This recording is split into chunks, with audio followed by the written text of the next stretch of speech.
Welcome to the drama. So there has been another Genshin Impact controversy, and it seemed like a good time to go over all the Genshin Impact controversial moments that have happened up until now, and there have been quite a few. So a few days ago the hashtag boycott miHoYo was trending on Twitter, but that is only one of the few reasons why people have a problem with miHoYo, and we're gonna start with the very first one and then in sort of chronological order go to the current call for a boycott. Just wanted to clarify that I am not going to tell you how you should feel about Genshin Impact. That's not for me to say. I'm just gonna give the information.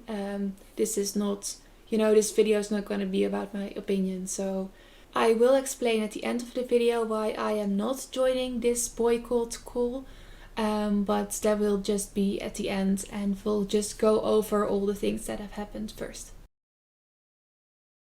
So let's start with the first one, the Breath of the Wild clone accusations. So this one actually started before Genshin Impact even launched.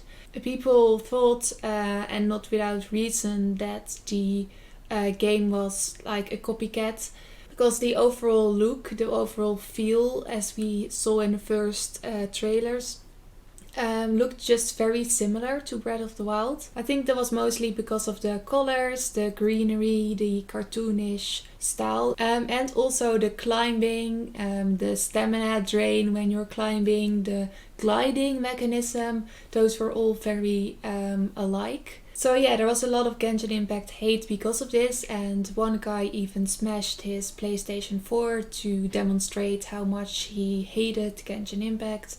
And he didn't want Sony to support it, I think, so that was the reason he smashed his PlayStation, which is a waste of a PlayStation, but some people just want to make strong statements. But in the end it turned out that he really wasted a PlayStation for nothing, because Genshin Impact turned out really different from Breath of the Wild.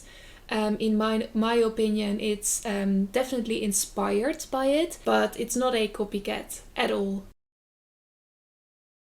So not long after the Genshin Impact launch, the second controversy happened. This was because of the anti-cheat system, which as players discovered kept running after you closed the game and even after you uninstalled the game. Very soon after the backlash started, miHoYo issued a statement saying that they would resolve this problem.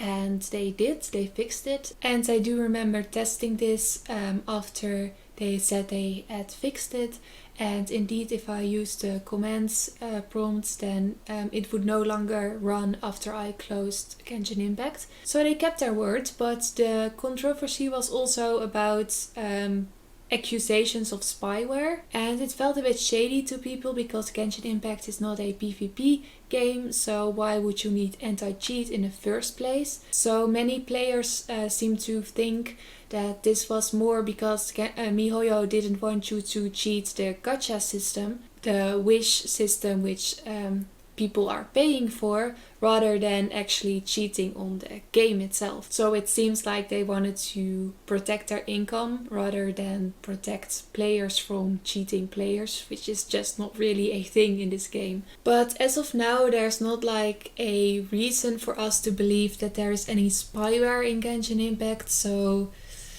yeah, it's not the most pressing controversy anymore, and it seems like people are okay with the way it was fixed eventually.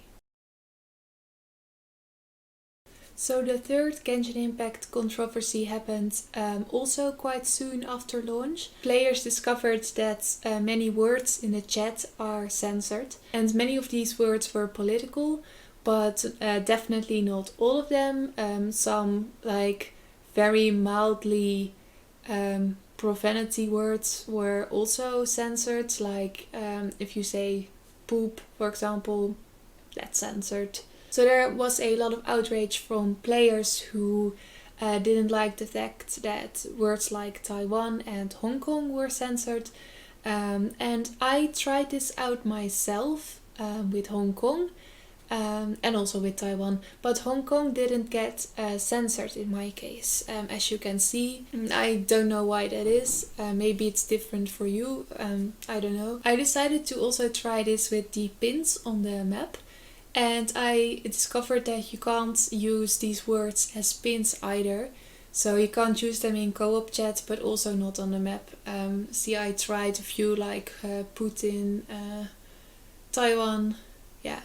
Something I did wanted to mention about this though is that it's kinda may not be MiHoYo's fault that they have to censor this many words.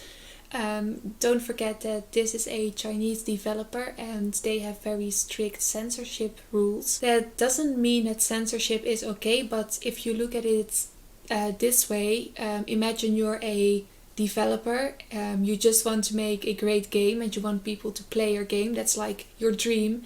But you live in a country where there are these censorship rules and you can't make a game without applying them.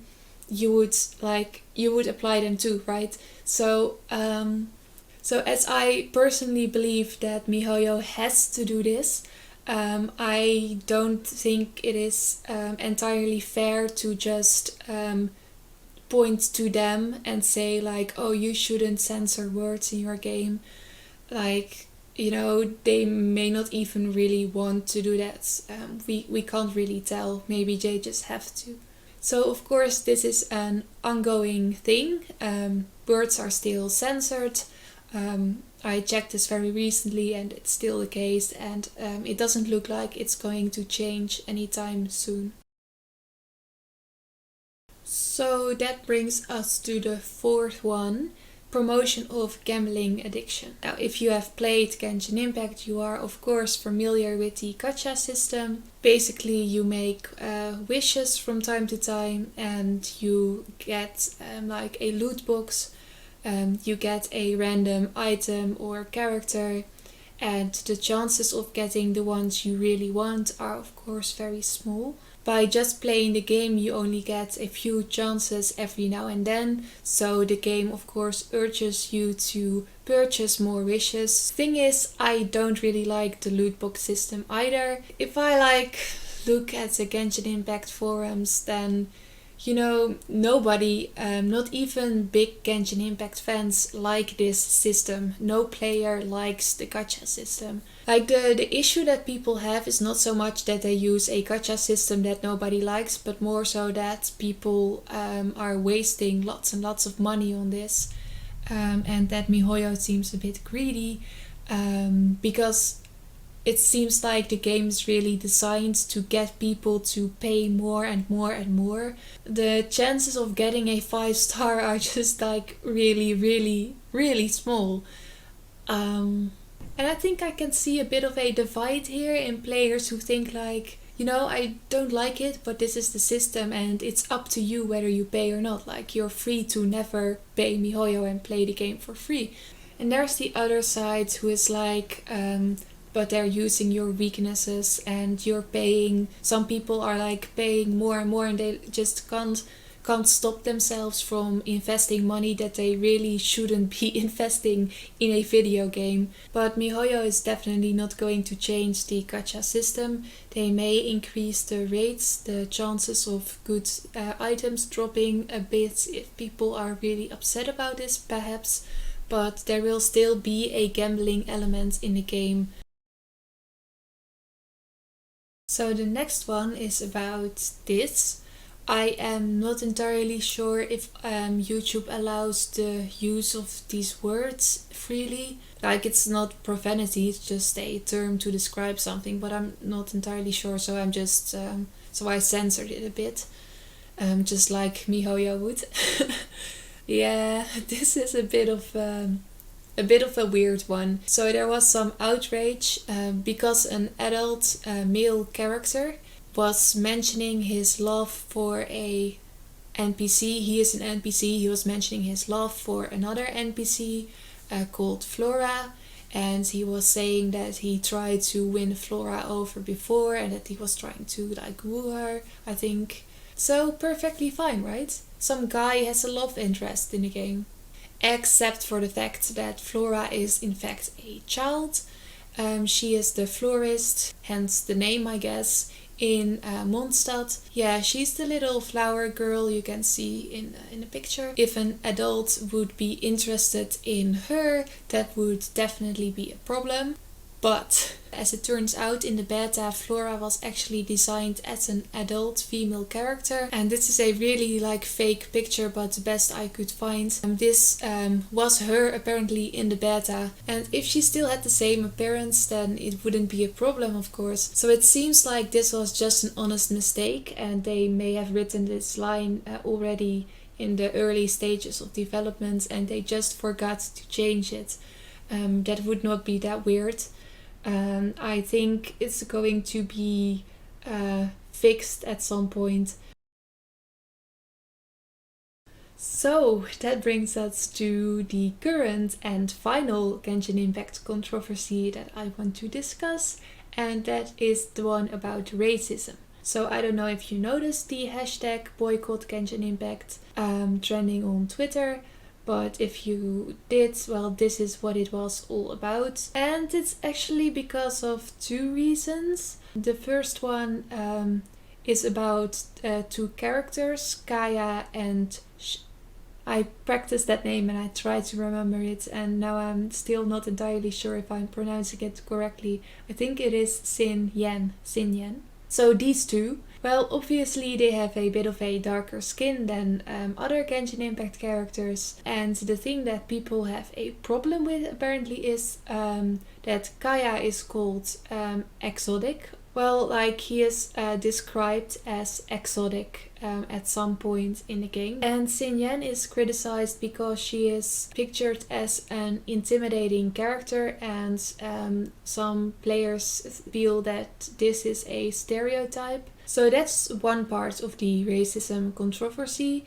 And the other one, the one that has actually generated most of the backlash and is more responsible for that hashtag campaign than what I just said about the characters. That one is about the hilitral dances being based on Native American dances. So there is this old video of artists at MiHoYo designing the characters, and there is this tiny clip that is the problem, and I'm going to show you that right now. So as you can see, the woman designing the hilitrals is looking at Native American dancers. So people draw the conclusion that hilitrals who are presented as evil in the game, they must be inspired by Native American or indigenous people in general. And this is the main reason why people are currently angry at MiHoYo. And of course you can see different sides here as well. There are people who say it's nonsense, it's